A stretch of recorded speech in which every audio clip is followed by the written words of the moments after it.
And we have many lessons learned along the way, all the scar tissue to prove it.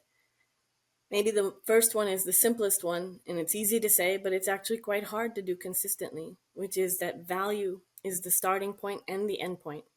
It is easy, sometimes even hypnotizing, to get wrapped up in the complexity of this work. And you need to pull yourself out of that complexity every once in a while and check, what is the value this is meant to deliver? What is the concrete, simple, easy to see, easy to understand value of this work? And am I delivering it at every single step? As we said at the very beginning, the reason that we are so sure that a systematic approach is necessary, much more than a programmatic approach, is because we see capabilities, skill sets, and mindsets as the only way to achieve strategy. I once heard it said that strategy without capability is a daydream, and capabilities that have no connecting strategy, those are a nightmare. And so we know that connecting skills to strategy not only secures that you're able to focus on the vital few skills that matter most, but also makes sure that the company understands that skills is very much in the critical path of how we execute our strategy, and that this is a systematic thing, because no matter whether you're having a great year or a challenging year, whether you're facing tailwinds or headwinds, your strategy is always paramount. And by connecting skills to strategy, and in fact making skills a derivative of your strategy that gets annually evaluated in a deliberate, methodical, data-driven way, you are connecting skills to strategy, and you are making it relevant and simple and critical for everyone. And maybe that's another counterintuitive lesson that was hard for us to learn. Sometimes we get so used to complexity in this work that we think that our mission is all skills, and that we have to be the final voice about all skills.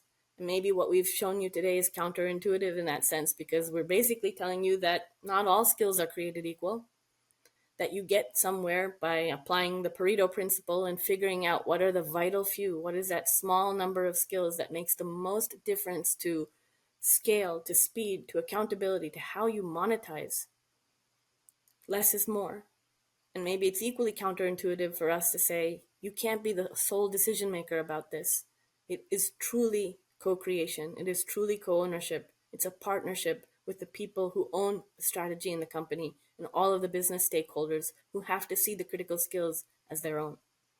But it is less is more in a very, very difficult way to apply. But I would say this is vital because it creates the focus, it creates the unification, creates the simplicity that is needed to make concrete progress. Peter has gone into tremendous depth into the digital and dynamic solution that makes the difference. We have really evolved in our own infrastructure from being driven by job catalogs that were mostly a collection of floating static documents that had no automation. They were not simple, they were rigid, and they were not dynamic, and they really weren't connected to anything else where they should have been connected, because decisions were being made about people and jobs and skills without that.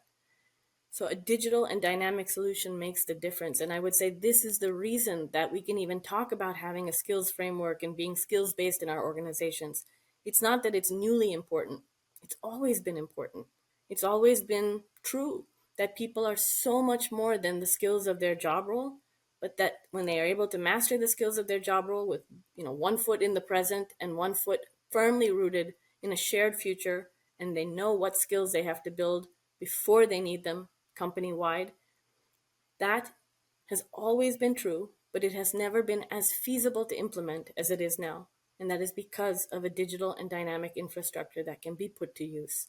And there is a lot of work necessary in doing that, but we have really continually been humbled by how that makes a difference. Because the ecosystem, in many ways, it's not always the front and center thing that people see or think about, but in super profound ways, it's the air we breathe.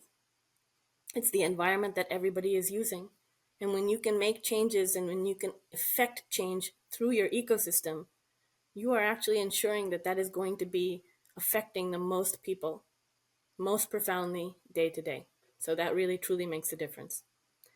I think you've heard us say it numerous times when Peter was explaining about how you secure partnership and co-ownership. It's about having truly whole ownership, and also wholehearted ownership. This can get really technical, can get really nerdy, but never forget this is truly about how we as a company and how you as a company can continually do right by our people so that the people we have can continually become the people we need, and so that we are playing what Simon Sinek calls this infinite game, to be wholehearted and deliberately thoughtful about how we continually move our way to growth. And I think having that purity of intention truly also makes a difference, because you are that much more resilient in the face of the inevitable setbacks that you'll encounter. And so when there is that fundamental shared purpose, I find that it unites people across functions and organizations. And you heard Peter say it before, skills are like oxygen. They're vital, but they're invisible. And data and skills analytics and skills intelligence makes them visible. And when that data is visible, it becomes valuable, because there's nothing more provocative, insightful, and sometimes jarring than looking at some form of a mirror to understand where you are, where you're not, how far you've come, and how far you need to go. And analytics, especially the analytics that comes from rigorous, high integrity data, coupled with strategic storytelling and really easy to understand data visualization, can truly move mountains when it comes to persuading stakeholders that this matters and that change is needed. And digital transformation, we've said it so many times, and I know this is something that every one of our audience members feels, right? It is difficult. It's multi-scalar, multi-dimensional, multi-causal, multidisciplinary. But at the end of the day, what really matters the most in digital transformation is whether people are using it or not. You can have the best solution, and if no one's using it, that's not digital transformation. Adoption. Adoption by people everywhere. That is the key measure of transformation. It's the tail end measure. A lot of work has to go into making that happen, but I think it has helped us tremendously, right from our partnership with Degreed to how we are deploying our job and skills model, and now the work we are doing to create and stand up a career hub and a project marketplace. Success for us only happens if and only if we have massive, widespread adoption. That is the benchmark for our digital transformation.